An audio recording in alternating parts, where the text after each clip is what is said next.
আজ করব আমের আচার। তার জন্য আম কেটে নুন মাখিয়ে রেখেছি। চলো এবার করে নেওয়া যাক।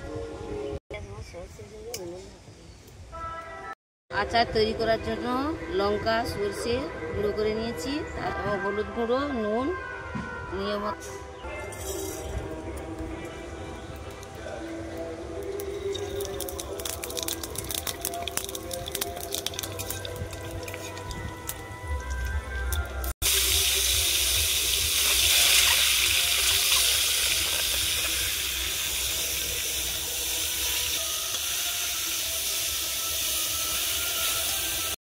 সম্পূর্ণ তেল দিয়ে আমটা একটু ভালো করে নেড়ে নিলাম।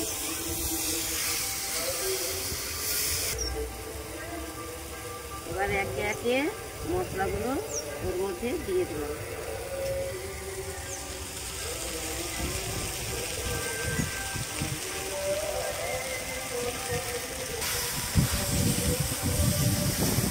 তেল,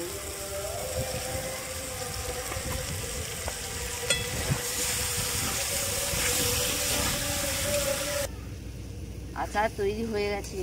এবার এটা কাঁচের জারের মধ্যে রেখে দেব। এটা 1 বছর পর্যন্ত খাওয়া যাবে।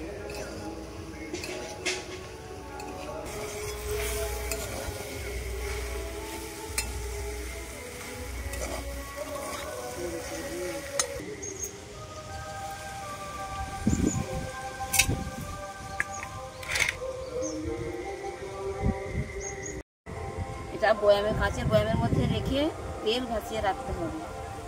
দেখবেন সেটা 1 বছরের থেকে 1.5 বছর 2 বছর হতে পারবে।